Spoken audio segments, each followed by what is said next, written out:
trick-or-treater has been coming to my house every night. It's not Halloween yet.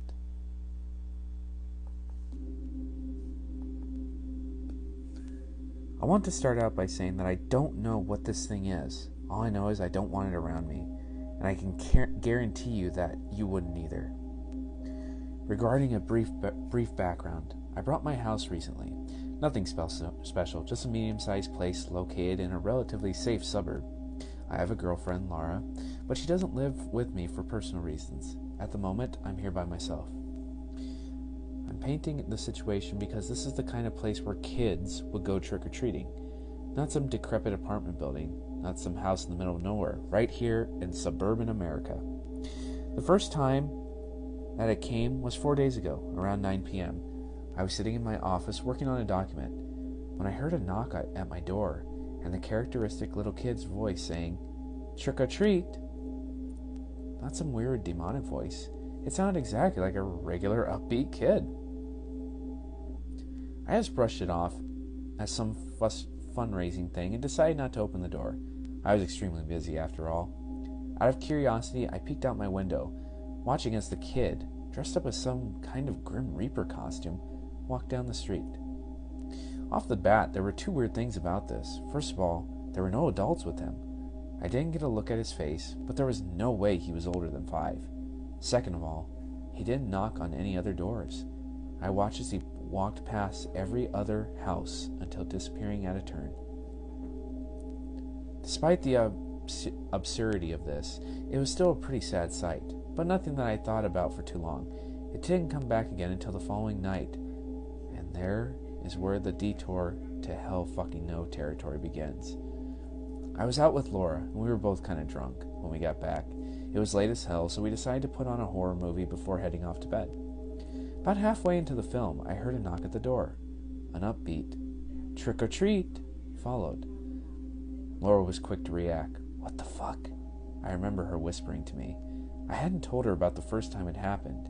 I didn't deem it noteworthy yet after all. I looked at her without saying anything and just put a finger up to my lips. I was barely even thinking of a decision. I almost felt insensitive at the time. I got up from the couch and made my way over to the door. Quietly, I looked through the peephole, seeing the same thing in the Grim Reaper outfit from before. It was wearing a mask, so I couldn't see its face. I really wanted to ignore it, but at the time, I just thought it was a kid, not to be rude. But what if he wasn't right or something? In case, I relatively opened the door. I didn't move or say anything at first, so I asked her something along the lines of, "Are you okay? Do you need anything?" No response. All right then. I turned around to face Laura and asked what she was thinking. No response from her either. In fact, she looked horrified. "What's wrong?" "Don't look at it," was her immediate response. "Close the fucking door." "Close it, now!" she screamed. Her sudden outburst made me jump, but I did what she said. "What the hell was that?" I asked her. She shook her head, still sporting the same horrific expression. "I don't know," she said. I looked back to the peephole, but the only thing I saw was the kid walking away, back towards me. I spent the night trying to convince her just to tell me what she'd seen. Her response was always the same, "I don't know." At a point, she just screamed at me to stop. "I told you, all right? I don't know." That was all that I could get out of her. She just didn't know. Whatever the hell that meant. She left immediately the next morning, and it was pretty obvious to me that she wasn't coming back for a while. I didn't get parting text from her, though.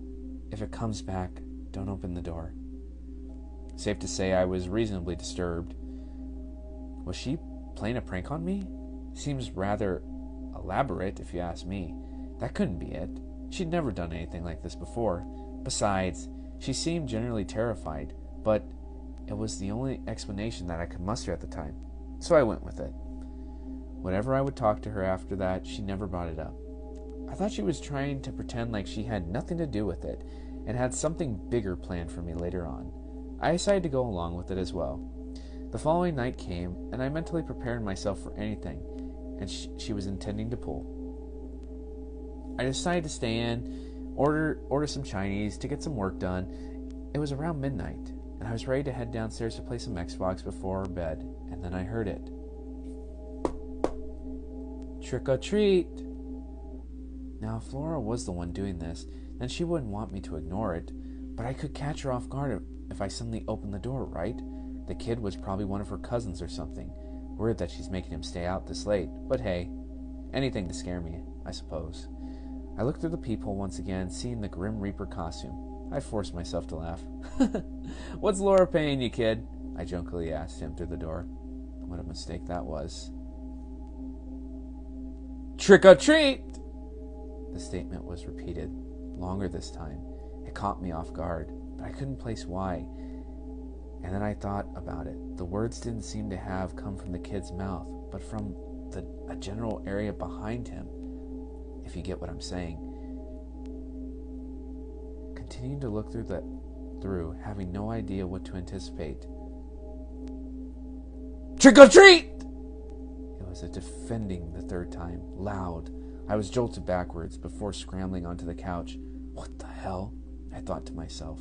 I remained stiff for the next few moments, petrified of whatever the hell was standing on my doorstep. I waited and waited, but nothing happened. I was about to go back up to my room when I saw the police lights flashing outside. Ben rang my doorbell and started asking me questions. Have you seen anything disturbing recently? Well, I thought some kid was trying to pull a prank on me, but not really. What was I supposed to say to him? When I asked him why he'd come, he responded by telling me that the neighbor had called saying that she'd seen something horrible standing at my door. No descriptions beyond that. Just something horrible. The cops eventually decided that the woman was just off her rocker, but to call if anything else happened. I thanked him, and he left. The next day, I rang my neighbor's doorbell, hoping to get some answers. I could hear someone moving around inside, but nobody ever came. Looks like she didn't want to tell me anything either. I relayed what happened to Laura, and she was understandably shocked. If this was a prank, there was no way she wasn't going to call it off at this point. This brings me up to yesterday night. I could safely say, now this was never a prank. I was in a cab coming home late after a night at the bar with some friends. As we pulled up to my house, I was preparing to drunkenly stumble out when the driver said something that froze my blood. Who's that standing at your door there, man? I didn't turn to face what he was referring to. Keep driving, I told him. He started to ask me what was going on, but I cut him in immediately. Just keep driving. But the guy wouldn't fucking go. What do you mean, go? It's some kid. It's almost 1 a.m. What's he doing out here? Look, we have to call some... He stopped mid-sentence. My head was still facing away from whatever the hell was standing at my door, but I could hear the driver's breathing begin to tense. I heard him mutter out, "Fuck," before he slammed on the gas. I barely had time to react, my head slamming the seat as he took off. I looked over, witnessing his traumatized expression as he sped away. What did you see? I yelled at him. All that he responded was an incoherent babbling. At the moments, I could make out "no, didn't see" in his speech. I was so focused on trying to get him to talk that I didn't even notice where we were going. Suddenly, the felt of impact after 10 minutes of driving, he'd driven us off the road into a local wooden area. I put my seatbelt on, so I was mostly fine. The driver was knocked unconscious, though. I dialed 911 and told them what happened. Well, not exactly what happened. Just something that would believe that the driver had gone insane and driven us into a tree. At first, they set their suspicions on me. No surprise there. But the premise was wiped out when the driver woke up babbling the same shit he'd been babbling in the car. Nobody got an answer out of him. He remained in a petrified, incoherent state. They tested him for drugs, alcohol. Nothing. Eventually, he was whisked away for some psychological tests. While I was getting treated for my minor head wound, a detective visited me. He told me there were signs of a break-in at my house and called in around 1:30 a.m. The window in my basement had been smashed, and my front door had been left wide open. In the morning, I went back and looked everything over. It was indeed a mess. My Xbox and my laptop were on the ground, and the cash I had hidden in my drawer looked like it had been thrown across the living room, with bills scattered everywhere. But with all that said, nothing had actually been taken beyond the window in the basement. Nothing really needed to be fixed, either. It looked as if whoever was here in the process of stealing my shit when they dropped everything and ran out the front door. That was what law enforcement's conclusions was anyway. Not very logical, but the logic isn't something that I expect at this point. I have a feeling that something else has happened. Something far worse.